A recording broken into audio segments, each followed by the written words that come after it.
Hi there, Toby Milroy again, Chief Operating Officer for NATMA, the National Association of Professional Martial Artists. And today I had kind of an interesting lesson for you that, frankly, we use in our martial arts schools to teach all of our leadership students. But it's an extremely important leadership lesson. And it's something that I've always really tried to implement in everything that I do. And it's a lesson that I felt was so valuable to me personally that I really wanted to share it with you. And this is called the Law of the Lid. And the 21 Irrefutable Laws of Leadership is one of the reading requirements that we have for all of our leadership students in our schools. And one of those lessons is the Law of the Lid. And I thought that it's important for you in your martial arts school to think about as well. So think about like a big bell jar, an old mason jar, right? If you remember what that is. And you have this big clear jar and it has the screw top lid, right? And in the 21 Irrefutable Laws of Leadership, the author talks about, John Maxwell talks about McDonald's and the McDonald's Corporation. And I think this is a great analogy for our martial arts schools. Not that I'm, obviously there's always that stigma in the industry about what's a McDojo and all of that. But in this case, I'm talking about large organizational development. And think about McDonald's before Ray Kroc. And if you don't know the story, the McDonald's brothers had a little burger joint and had highly systemized the kitchen operations. They had highly systemized the ability to take the order, build the burger, produce the food, and get it out the door quickly. Now, obviously, that's not our objective in martial arts schools. Our objective is not to, kick black belts out the door quickly. But the system and the development of it is very useful for this lesson.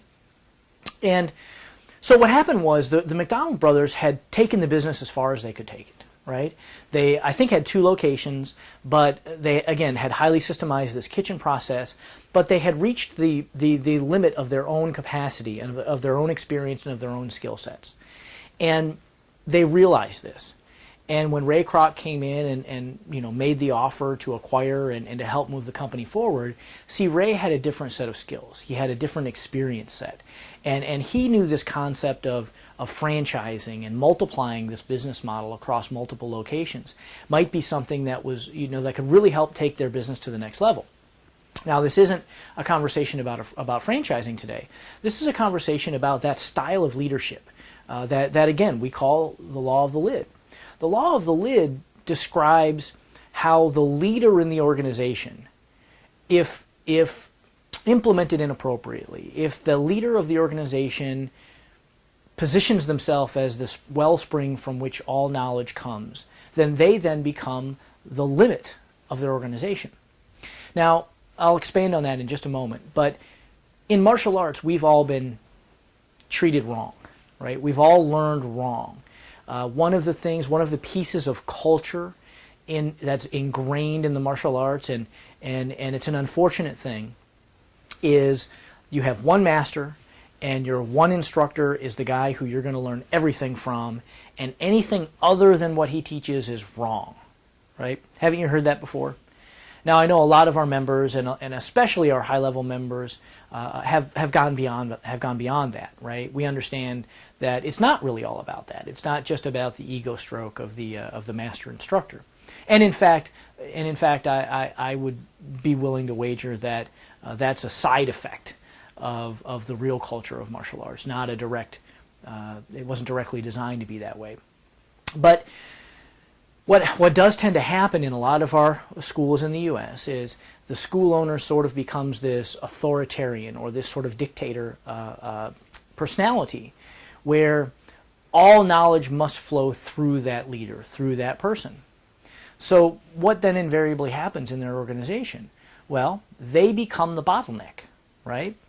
The organization's growth is hamstrung by that leader's willingness and ability and skills and other attributes, their willingness to expand their own knowledge and training, etc., etc. So you have to avoid that. You have to avoid you becoming the lid to your organization. And that's what the Law of the Lid is. If you perceive that you are here and you're the lid on your organization, well, see, now you've just overcomplicated your own life, right? Think about, for just a second, democracy versus communism. And again, the United States is not a true democracy. We're a republic, a representative republic. But think about the particular blend of capitalism and democracy and a republic the United States is. And think about how that unleashed the potential of the populace, of the human beings that lived in the country.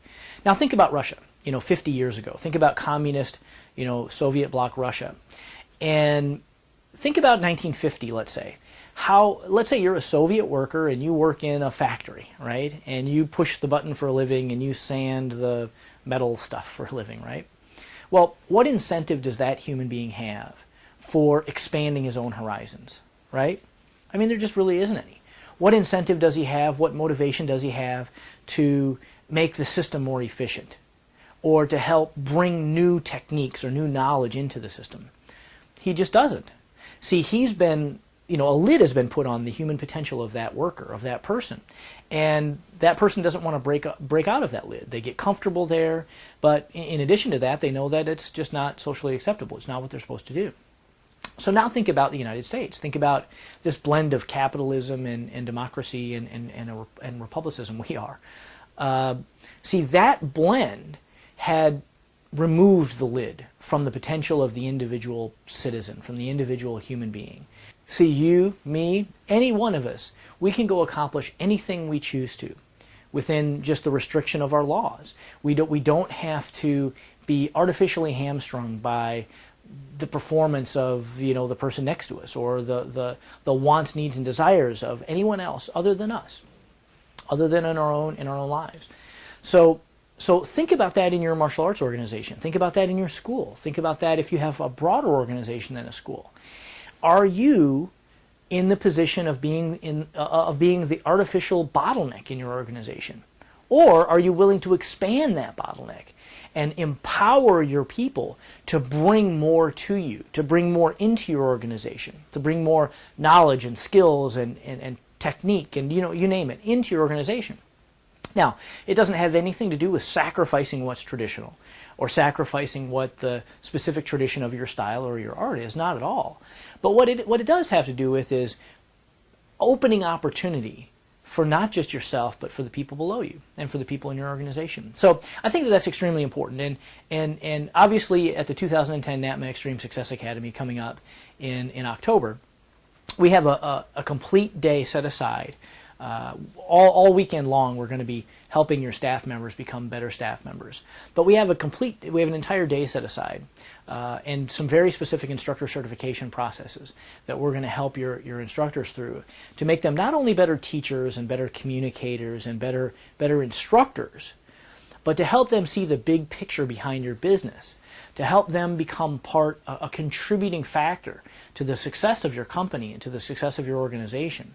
And I know we've just had so much great feedback from school owners who brought their staff members to our staff training sessions last time that we just had to do another staff training day again. So I look forward to seeing you at the 2010 NATMA Extreme Success Academy, and I really hope that you take the law of the lid into account and consider that in your own organization and think about whether you're going to be the lid to your organization or if you're going to be the conduit to which you bring opportunity into your organization. So look forward to seeing you in San Diego. Talk to you very soon.